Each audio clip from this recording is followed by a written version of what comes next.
जब महाभारत में हुआ लंकापति दशानन रावण का पुनर्जन्म। इस जन्म में भी रावण उतना ही शक्तिशाली था। इस जन्म में भी उसमें उतना ही अहंकार था और कई मायनों में भी यह पिछले से कई ज़्यादा खतरनाक था। उसके पिछले जन्म का तेज अब भी रावण में कायम था। वह अब भी लाखों की सेना को अकेले खत्म करने का साहस रखता था।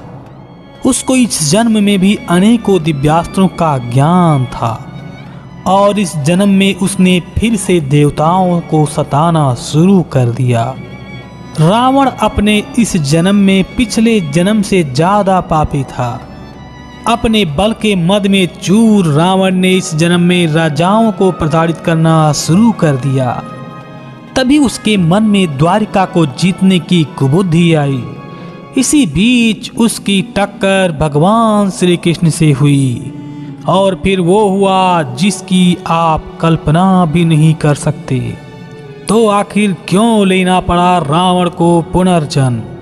आखिर कौन था यह योद्धा और क्या हुआ तब जब श्री कृष्ण से हुआ इसका सामना? पूरी कहानी जानने के लिए वीडियो को अंत तक जरूर देखिएगा।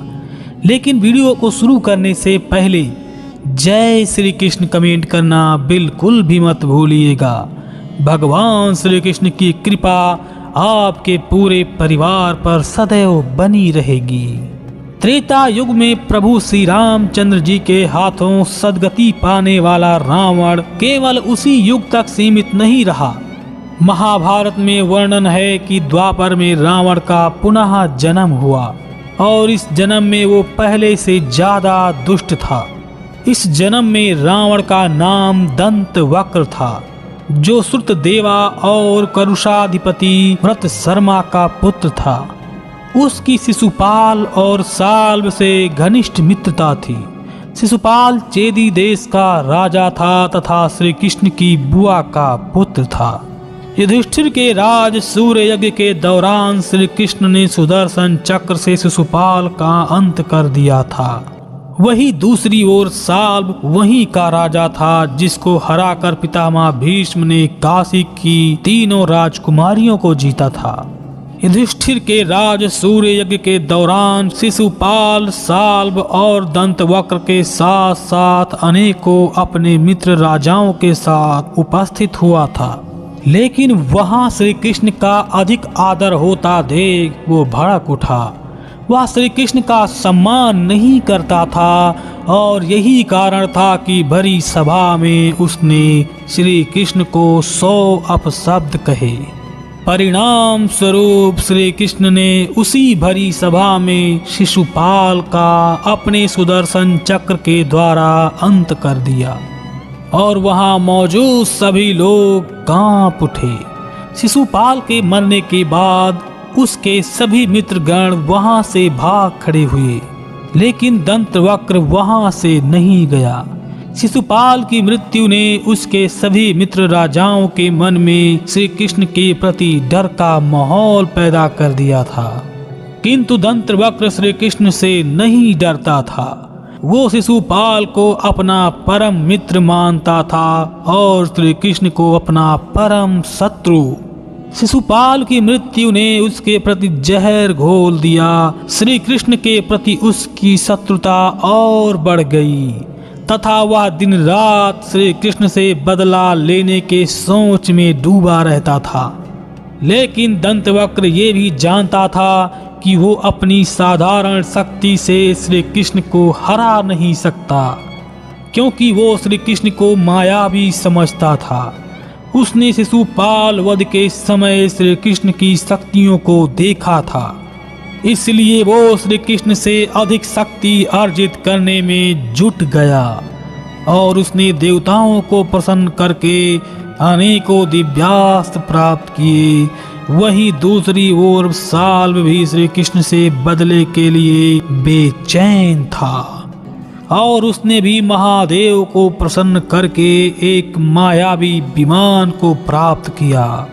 वो विमान आसमान में उड़ता था और उसी पर बैठकर साल्व अपने शत्रुओं से युद्ध किया करता था। फिर देरी किस बात की थी, दोनों योद्धा पूरी तरह से तैयार थे और फिर उसी मायावी विमान पर बैठकर श्री कृष्ण की द्वारिका नगरी पर हमला कर दिया। हालांकि दंतवक्र इससे पहले श्री कृष्ण पर आक्रमण कर चुका था। मथुरा में उस समय दंतवक्र मगध की सेना के साथ मिलकर जरासंध की सहायता कर चुका था।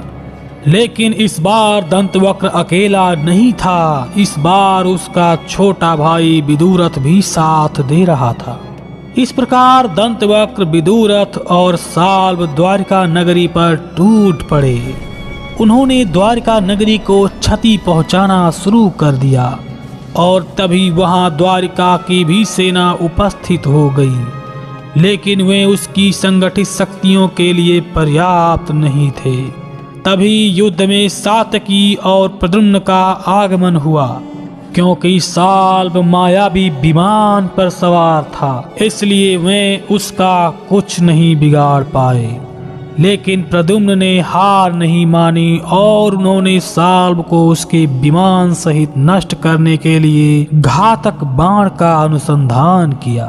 तभी श्री कृष्ण ने प्रद्युम्न को रोका और अपने चक्र सुदर्शन के माध्यम से साल्व को उसके विमान सहित नष्ट कर दिया।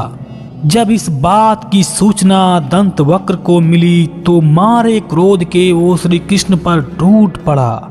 वहां श्री कृष्ण और दंतवक्र के बीच बड़ा गहन युद्ध हुआ, लेकिन श्री कृष्ण के कौमोद की गदा के प्रहार से दंतवक्र के प्राण पखेरु उड़ गए, जिसे देख उसका छोटा भाई विदुरथ घबरा गया।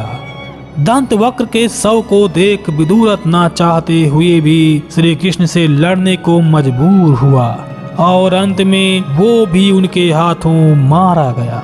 शिशुपाल और दंतवक्र कोई और नहीं बल्कि पिछले जन्म में कुंभकर्ण और रावण थे।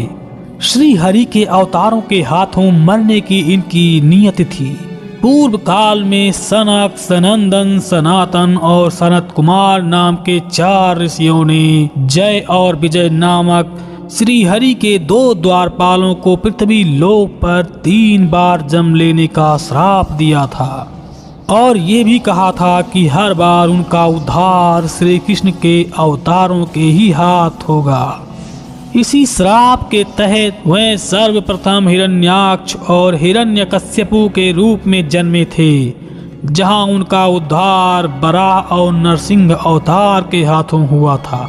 उनका दूसरा जन्म कुंभकर्ण और रावण के रूप में हुआ था, जहां वे श्री राम के हाथों मारे गए।